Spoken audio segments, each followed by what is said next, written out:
नमस्कार, आप देख रहे हैं न्यूज ब्रीफ। मैं हूं आपके साथ आशा सरमाल। चलिए शुरुआत करते हैं जम्मू कश्मीर से जुड़ी खबरों की। नायब तहसीलदार पदों के लिए उर्दू भाषा का अनिवार्य करने की सरकार ही यहां आज जो बड़े फैसले हैं वो लगातार विवादों में घिरते जा रहे हैं। भारतीय जनता पार्टी उमर अब्दुल्ला सरकार के इस फैसले के खिलाफ सड़कों पर उतर आई है। इस फैसले के विरोध में भारतीय जनता युवा मोर्चा द्वारा जिला और तहसील स्तर पर छेड़े गए आंदोलन की एक कड़ी के तहत बिजनौर में जोरदार प्रदर्शन किया गया।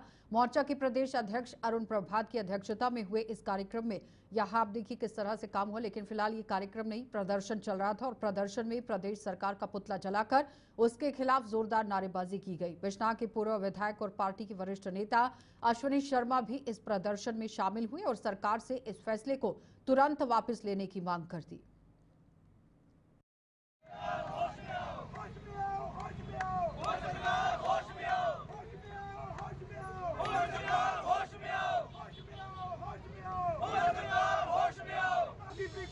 एमपी की परीक्षा में उर्दू को बंद करो, बंद करो।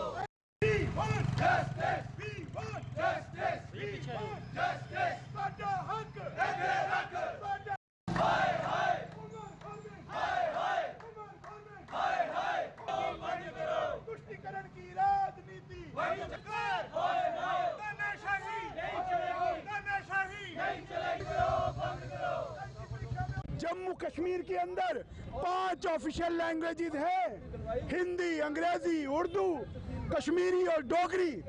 अगर कंपलसरी करना है तो 5 में से एक भाषा को ऑप्शनल रखिए, जिसको जो अच्छी लगती है वो उसमें परीक्षा लेगा और देगा।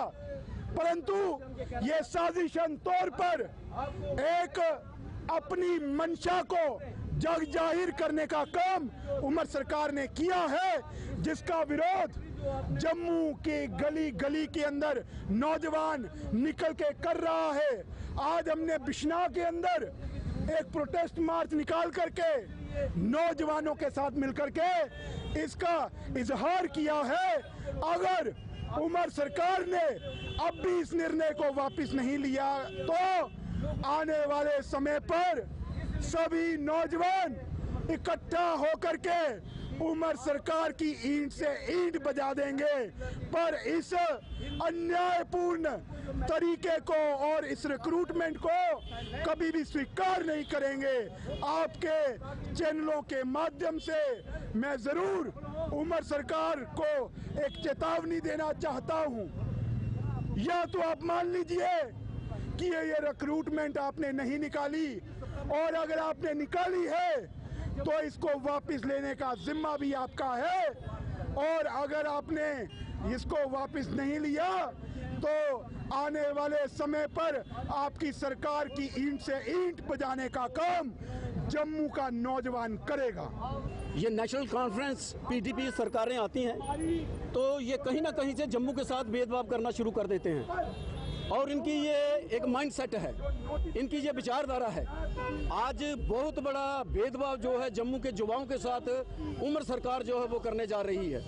आज ये विरोध प्रदर्शन जो है ये भारतीय जनता युवा मोर्चा की तरफ से ये यहाँ पे आज प्रदर्शन किया जा रहा है कि जो नायब तहसीलदार की जो असामियाँ उमर सरकार ने निकाल ली और उर्दू को मैंडेटरी उसमें रखा है, जो कि मुझे लगता है कि एक साजिश है जम्मू के युवाओं के साथ, और जम्मू के युवा जो हैं उनके साथ ये भेदभाव करने के लिए उमर सरकार की एक साजिश है। मैं उमर सरकार से ये पूछना चाहता हूँ, अगर आप युवाओं को उर्दू के लिए उनके लिए मैंडेटरी उर्दू कर रहे हैं तो कितने स्कूलों में आपने उर्दू टीचर जहाँ पे दिए हैं? हमारे बच्चे जो हैं कोई भी आप 98% स्कूल जो हैं बिना उर्दू टीचर के हैं। अगर उर्दू टीचर्स नहीं हैं तो उर्दू जो हैं जम्मू के बच्चे जो हैं वो इस प्रोविंस के बच्चे जो हैं कहाँ से उर्दू सीखेंगे? और कहाँ आप उर्दू मैंडेटरी रख के इनको आप साजिश कर रहे हो कि ये नायब तहसीलदार के असामियों से ये लोग परीक्षा नहीं दे पाए और इनको बाहर निकाला जाए। और ये एक साजिश के जरिए एक माइंडसेट, एक विचारधारा जो एनसी और पीडीपी की है वो यहाँ पे उसको आगे बढ़ाया जा रहा है। इसलिए आज भारतीय जनता युवा मोर्चा की तरफ से यहाँ पे एक प्रोटेस्ट रखा गया, इसका विरोध किया गया और उमर सरकार को ये चेताना चाहते हैं कि आप नायब तहसीलदार की परीक्षाओं से इनको परीक्षाएं देने दें और इनकी सिलेक्शन करें। जो सिलेक्ट होते हैं उसके बाद उर्दू चाहिए तो आप पुंछ जिले में एलओसी के आखिरी गांव खड़ी करमाड़ा में पाकिस्तानी गोलाबारी से लोगों के बचाव के लिए बनाए गए बंकर लगातार विवादों में घिरते जा रहे हैं। इन बंकरों का निर्माण 2017-18 में किया गया था, लेकिन इसे विडंबना ही कहा जाएगा कि इनके निर्माण में सभी यहां कायदे कानून ताक पर रखने के बावजूद भी आप देखिए किस तरह से कोई कसर नहीं छोड़ रहे हैं, यानी कि ताक पर रखकर काम किया गया, जिसका जीता जागता सबूत देखने को मिल रहा है। एलओसी के इस आखिरी गांव की आखिरी मकान में जहां ऐसा ही एक बंकर बनाया गया था। इन बंकरों के निर्माण में यहाँ जो काम किया गया है, किए गए जो नियम हैं, उनकी धज्जियां उड़ाई गई हैं और इसकी जानकारी ग्राउंड जीरो से दे रहे हैं वहां से हमारे संवाददाता जमशेद मलिक। इस वक्त मैं बिल्कुल लाइन ऑफ कंट्रोल के 0 किलोमीटर खड़ी करमाड़ा इलाके में, और इस वक्त जो अपनी टीवी पे आप देख रहे हैं विजुअल, ये सीधा पाकिस्तान से मैं आपको दिखा रहा हूँ। टावर आपको नज़र आ रहा होगा, ये पाकिस्तान का, और उसके नीचे कुछ घर भी आपको नज़र आ रहे होंगे, ये बिल्कुल पाकिस्तान के। और उसके साथ साथ मैं अब आपको इसी इलाके से कुछ और दिखाता हूँ, क्योंकि ये आखिरी गाँव और आखिरी घर भी है जो मैं आपको दिखा रहा हूँ इस वक्त लाइन ऑफ कंट्रोल के बिल्कुल नज़दीक। मगर यहाँ बंकर एक बना हुआ मैं आपको दिखाऊँगा, इसलिए बंकर दिखाना ज़रूरी है कि ये इस घर के अंदर एक इंडिविजुअल बंकर बनाया गया। और ये इंडिविजुअल बंकर जो मैं आपको दिखा रहा हूँ, ये बिल्कुल इस घर के अंदर जो बनाया गया, इसके अंदर का मैं आपको दिखाऊं कि इस इंडिविजुअल बंकर के अंदर आज इस्तेमाल के लिए चीज़ें नहीं बल्कि घरेलू सामान का इस्तेमाल किया गया है। इंडिविजुअल बंकर ज़रूर बनाया गया, मगर इस बंकर को लेके जो बड़ी चीज़ आपको दिखा रहा हूँ कि जिस तरह मैं आपको बता रहा हूँ, सामने पाकिस्तान और बंकर का गेट, सामने वाला दरवाज़ा जो बिल्कुल सामने की तरफ लगाया गया। हालांकि जहाँ बंकर बनाए गए हैं उस वक्त उन पर पूरी तरह कायदा कानून अगर देखा गया होता तो ये बंकर का सामने वाला हिस्सा उस तरफ ज़रूर होना चाहिए, क्योंकि इसके सामने बिल्कुल पाकिस्तान जो मैंने आपको थोड़ी देर पहले अभी दिखाया, और यहाँ बंकर बनाए गए लाइन ऑफ कंट्रोल के बिल्कुल नज़दीक, और 0 किलोमीटर का इलाका। और मैं फिर दिखाऊंगा आपको कि बिल्कुल अब मेरे पीछे आप देखेंगे कि लाइन ऑफ कंट्रोल का हिस्सा और वो इलाके हैं जो पाकिस्तान के इलाके हैं जो मैं आपको इस वक्त टीवी पे दिखा रहा हूँ। ये देख सकते हो जो आपको घर नज़र आ रहे हैं, ये पाकिस्तान का इलाका है पूरा। और उसके ऊपर जो टावर अभी नज़र आ रहा होगा आपको, ये टावर भी जो मैं आपको अब दिखा रहा हूँ, ये टावर भी पाकिस्तान का है, क्योंकि ये पूरा इलाका जो लाइन ऑफ कंट्रोल का, और ये जो सामने घर में अब आपको दिखाऊंगा, ये पूरी आबादी जो है ये पाकिस्तान की है, जहाँ से पाकिस्तान हमेशा शेलिंग करके इस शहरी आबादी को निशाना बनाता है। और 0 किलोमीटर पर मैं यहाँ खड़ा हूँ, मगर ये बड़ा सवाल इन बंकर बनाने वालों पर कि अगर बंकर बनाए गए, उन बंकर का जो फेस बिल्कुल सामने की तरफ रखा गया, जिस पर एक चादर जैसा गेट लगा दिया गया। हालांकि इस बंकर के अंदर किस तरह वो महफूज रह सकते हैं, क्योंकि इसका गेट जो बिल्कुल सामने की तरफ लगाया गया, इसके गेट अगर कायदा कानून के मुताबिक बनाया जाता तो उस तरफ लगाया जाता। हालांकि ऐसा लग रहा है कि सिर्फ खाना पूर्ति के लिए बंकर यहाँ खड़े कर दिए गए। हालांकि कई लोगों से हमने यहाँ बात करने की कोशिश की है, मगर इन लोगों ने बात करने से इसलिए भी इनकार किया कि इन लोगों का ये कहना है कि कभी उन्होंने इससे पहले यहाँ किसी मीडिया पर्सन को ये नहीं देखा या किसी मीडिया वाले की टीम को नहीं देखा, मगर कभी तक किसी से बात नहीं की, जिस कारण इन लोगों ने आज हमसे बात नहीं की। मगर बड़े सवाल ज़रूर ये हैं कि अगर ये बंकर बनाया गया तो इसका फेस जो बिल्कुल पाकिस्तान की तरफ क्यों रखा गया, ये बड़े सवाल ज़रूर हैं जिन पे सवाल भी उठ रहे हैं। क्योंकि रुकन असम्बली पुंछ की तरफ से भी सवाल पिछले कुछ दिनों से उठाए जा रहे हैं कि बंकरों पर बड़े घोटाले हुए हैं, उनकी जाँच की जाए। तो हम भले ही देश को 2047 तक विकसित भारत बनाने का सपना देख रहे हों, लेकिन दूसरी तरफ देश में अभी भी कई ऐसे इलाके हैं जो सड़क जैसी बुनियादी सुविधाओं से दूर हैं। दरअसल जिला किश्तवाड़ में यहाँ कुंथवाड़ा इलाके के जो लोग हैं, रोड कनेक्टिविटी की राह पर आप देखिए किस तरह से अपनी बात रख रहे हैं और कनेक्टिविटी की राह कई सालों से देख रहे हैं। लेकिन हैरानी की बात तो ये है कि उनका ये इंतजार खत्म नहीं हो रहा, और इस उम्मीद को जगाने के लिए किश्तवाड़ के विधायक शगुन परिहार ने कुंथवाड़ा का दौरा किया और लोगों से मुलाकात की। विधायक शगुन परिहार को आप देखिए देखकर लोग बेहद खुश नजर आए और उनका जोरदार स्वागत भी किया गया। और शगुन परिहार जब वहां पर पहुंची तो इस दौरान लोगों ने विधायक से उनकी मूलभूत सुविधाओं का हल करने को कह दिया है और आह्वान भी किया, अपील भी की, जिसके जवाब में विधायक शगुन परिहार ने लोगों को समस्याओं को हल करने का पूरा आश्वासन दिया।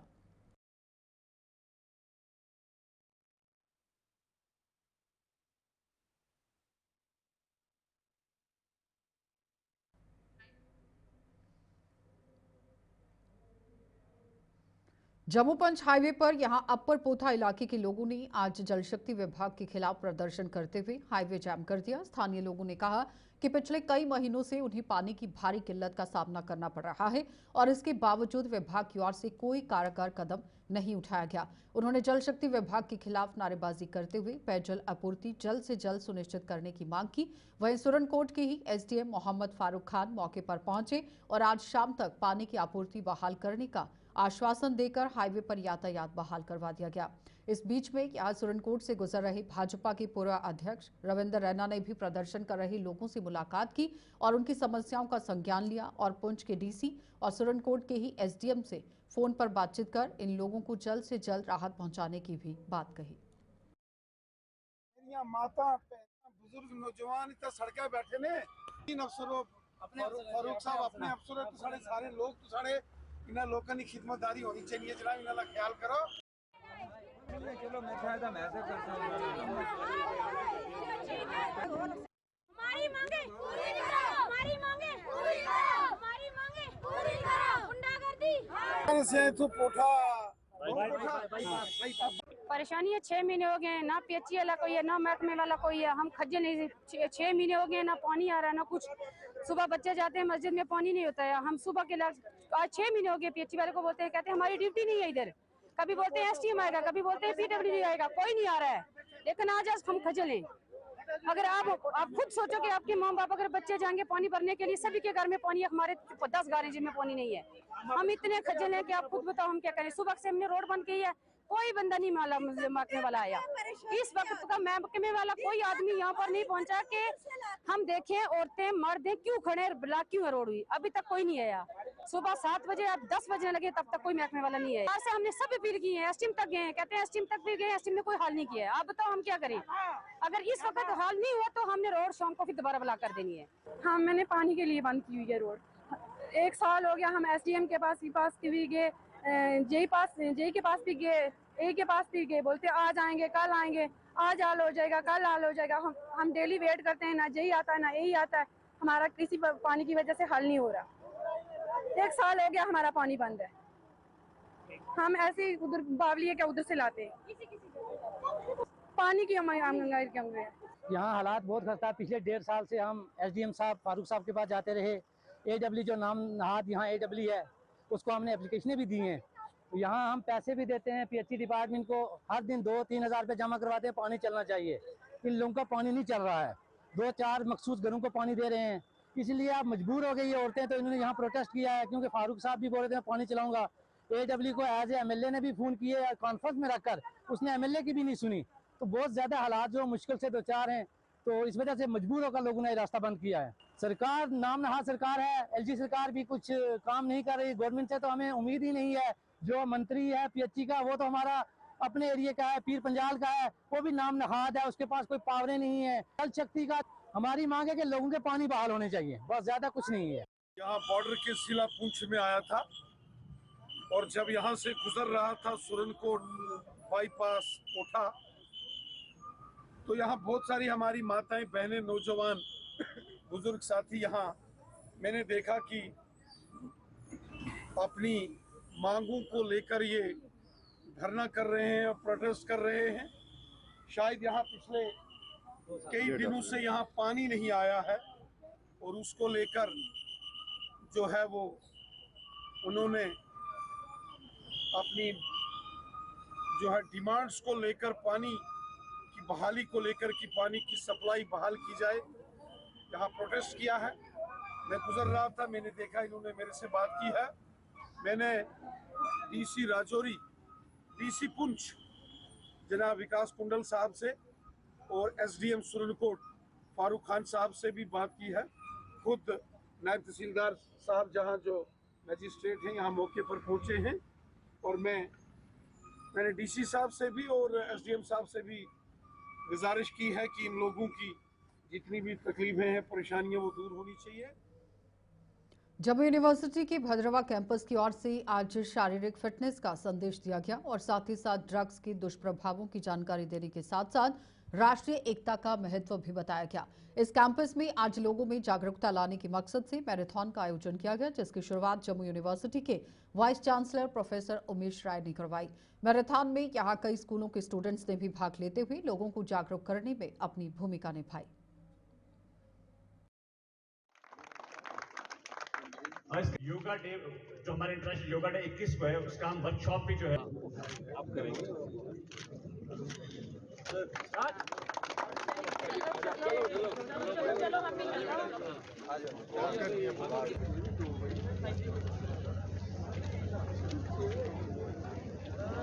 पार वाला जो बस स्टैंड पार वाला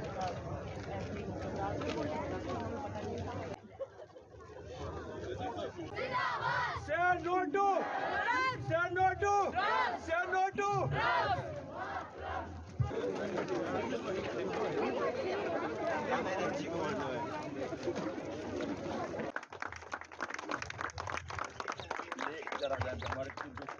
आज का एक कार्यक्रम जो वाकथान है, उसका जो आयोजन किया गया है, वो मैं आपको एक पंक्ति सुनाता हूँ, तो वह अपने आप में सब कुछ बयां कर देगी।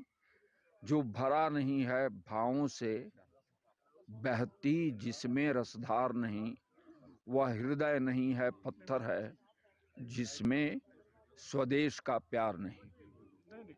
तो ये जो सारे कार्यक्रम हैं, इन बच्चों को, यही भारत के भविष्य हैं, और इन्हीं के माध्यम से जो भारत के आदरणीय प्रधानमंत्री श्री नरेंद्र भाई मोदी ने विकसित भारत का सपना देखा है 2047 का, वह पूरा होगा। और वो तब तक पूरा नहीं हो सकता है जब तक कि ये बच्चे समाज और राष्ट्र की आवश्यकताओं से नहीं जुड़े। तो ये जो कार्यक्रम है वह उसी की तरफ की एक कड़ी है कि जितनी भी गतिविधियां होती हैं, इससे और युवाओं को एक पर्पस दिखता है। एक पर्पस दिखता है कि जीवन में कोई भी चीज़ करना है तो उस काम को करने के लिए आपके पास एक प्रयोजन होना चाहिए, और इन चीज़ों के माध्यम से कई संदेश युवाओं को दिए जा सकते हैं। एक तो फिजिकल फिटनेस का संदेश है। फिजिकल फिटनेस के संदेश के अलावा कि हम सब मिलजुल करके किसी खास प्रयोजन को लेकर के काम कर रहे हैं, और जैसा कि हमारे प्रधानमंत्री जी चाहते हैं और सारा देश चाहता है कि हमारा देश विकसित भारत की परिकल्पना को पूरा करे, तो उस परिकल्पना को पूरा करने के क्रम में इस तरीके के आयोजन काफ़ी मददगार होते हैं। और सबसे इम्पॉर्टेंट चीज़ जो मैंने देखी है कि आपस में एक दूसरे के साथ इंटरेक्ट करना, ग्रुप में काम करना, ग्रुप में रहना, ये भावनाएं इन चीज़ों से काफ़ी मजबूत होती हैं। तो मेरा तो यही मानना है कि भद्रवाह के युवक ऐसे आयोजनों में पार्टिसिपेट करें, और पार्टिसिपेट करने के अलावा देश दुनिया में क्या हो रहा है, नहीं हो रहा है, इन माध्यमों से भी इन सारी चीज़ों के बारे में उनको पता चलता है। और पता ही नहीं चलता है, वो अपने आप को इन चीज़ों से जोड़ते हैं, और इन्हीं चीज़ों से जोड़ने के कारण वो भविष्य की भी परिकल्पना अपनी पूरी करते हैं। ऑपरेशन सिंदूर के बाद पटरी से उतरा जम्मू कश्मीर का पर्यटन उद्योग अब धीरे धीरे पटरी पर लौट रहा है। मुख्यमंत्री उमर अब्दुल्ला की अगुवाई वाली सरकार द्वारा की गई जितनी भी कोशिशें हैं वो रंग लाने लगी हैं, जिसके चलते पर्यटन स्थल अब धीरे धीरे पर्यटकों से गुलजार होते दिख रहे हैं। बात करें अगर कश्मीर की, तो वहां पर पर्यटकों की आमद शुरू हो चुकी है, और वो किसी डर के बिना ही, खौफ के बिना ही वहां के मौसम और हसीन वादियों का लुत्फ ले रहे हैं। श्रीनगर सहित कश्मीर संभाग के अन्य पर्यटन स्थलों पर पर्यटकों का आना जाना लगा हुआ है, और खास बात यह है कि यहां पाकिस्तान के साथ तनाव के बाद भी जिन पर्यटन स्थलों को बंद कर दिया गया था, उनमें से कुछ को यहां उपराज्यपाल के आदेश के बाद खोल दिया गया।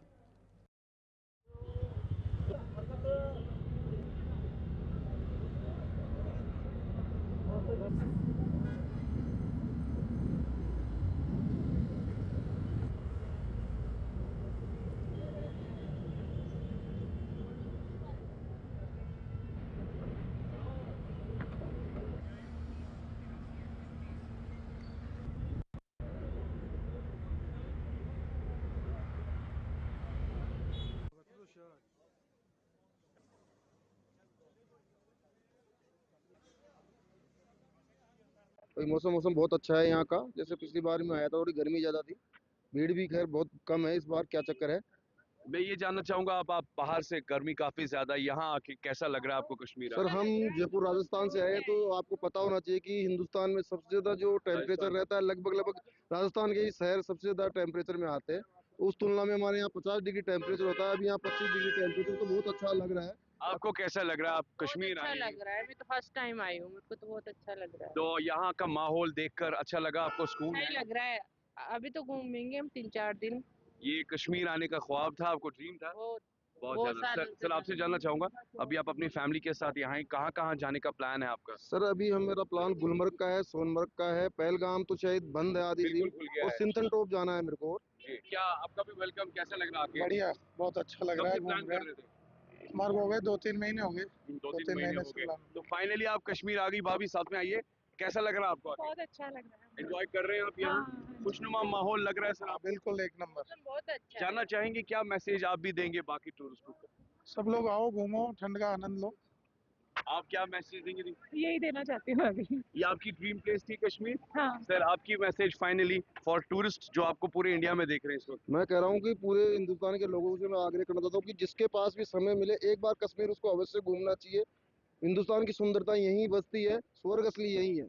बात करने के लिए बहुत बहुत शुक्रिया। मैंने सुना है कि कश्मीर एक जन्नत है, वो तो देखने भी पता चलता है। फिलहाल आपको लग रहा है कि जन्नत बहुत सुंदर है, हम तो कल रास्ते में देख के आए हैं ना, अच्छा लग रहा है। कह सकते हैं कि बहुत अच्छी यादें ले जाएंगे। बहुत अच्छा है। Thank you. वादी कश्मीर में सयाहत को लेकर बहार फिर से देखने को मिल रही है और अल्लाह ताला का लाख लाख शुक्र है कि जो हाल टूरिज्म को लेकर पिछले दिनों यहाँ पर बना हुआ था तो सब परेशान है।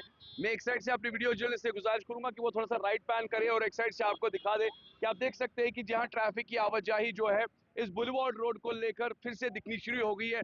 दूसरी जानिब अगर मैं बात करूँ, मेरे वीडियो जर्नलिस्ट मोहम्मद शफी थोड़ा सा जूम भी करें और दिखाएं, सयाहत के साथ साथ डल झील का शिकार और डल झील के साथ साथ आनंद लेने के लिए वादी कश्मीर में सयाहों का आना फिर से शुरू हो चुका है।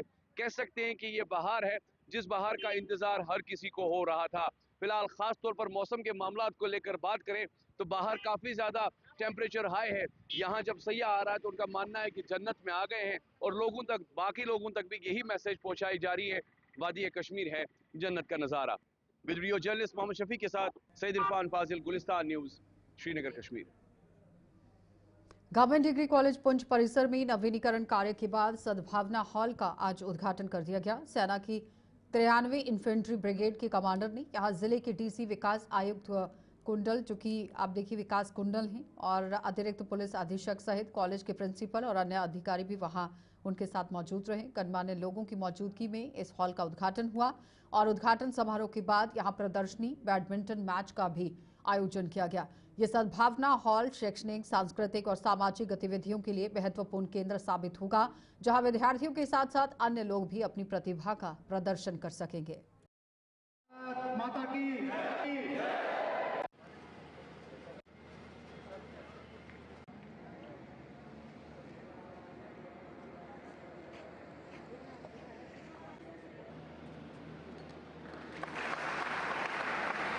यहाँ पे आज इनॉग्रेशन हुआ न्यू इंडोर हॉल का।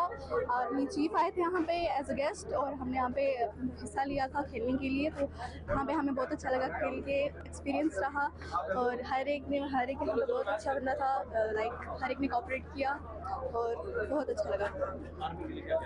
आर्मी ने यहाँ पे हमें गिफ्ट दिए हैं, अब बहुत अच्छा लगा उन्होंने हमें जो गिफ्ट दिए हैं। हमें भी एक चीज़ अच्छी लगती है कि हमें भी कोई आके यहाँ पे अप्रिशिएट करता है कि आप खेल रहे हो, ये चीज़ हमें बहुत अच्छी लगती है। इसकी वजह से हमें इंकरेजमेंट मिलती है, हमें और ज़्यादा खेलने के लिए वो जोश मिलता है। कि ये एक फैसिलिटी जो काफ़ी देर से 2005-06 में उस वक्त आर्मी ने कॉलेज एडमिनिस्ट्रेशन को प्रोवाइड की थी। Over a period of time ये काफ़ी डैमेज हो गया था, बड़ी डिप्लीटेड कंडीशंस में था। इसकी रिपेयर, रिनोवेशन, अपग्रेडेशन का जो मसला था एक रहता था। हमने लास्ट ईयर अपने हायर एजुकेशन डिपार्टमेंट से भी टेकअप किया था, वो प्रोजेक्ट हमारे अभी पाइपलाइन में है और इस साल जब हमने ये टेकअप किया इशू, और मैं थैंकफुल हूँ इंडियन आर्मी का कि उन्होंने बड़े शॉर्ट पीरियड में इसको पूरा रिपेयर, रिनोवेट और अच्छी कंडीशन में ये हमको प्रोवाइड किया है, ताकि ये जो हॉल है ये स्पोर्ट्स एक्टिविटीज़ के लिए, कॉलेज के बच्चों को लिए और बाकी लोगों के लिए भी जो बच्चे इंटरेस्टेड हैं स्पोर्ट्स के लिए, उनके लिए यूज़ हो चुके। जब ये बन ही रहा था, अभी रिनोवेशन चल ही रहा था, उसी दौरान जो ऑपरेशन सिंदूर के दौरान शेलिंग हुई और इसके 2 ही मीटर के फासले पे शेल्स गिरे, जिससे काफ़ी डैमेज हो गया था। और मैं शुक्रिया अदा करना चाहता हूँ और अप्रिशिएट करता हूँ एफर्ट्स को इंडियन आर्मी के। उन्होंने बड़े कम वक्त में ही इसको पूरा रेनोवेट करके कॉलेज के एडमिनिस्ट्रेशन को आज ये सौंपा है। मैं दिल की गहराइयों से इंडियन आर्मी का, 93 इन्फेंट्री ब्रिगेड का और बिहार रेजिमेंट का दिल की गहराइयों से एक बार फिर शुक्रिया। न्यूज़ ब्रीफ में इतना ही, इजाजत दीजिए, नमस्कार।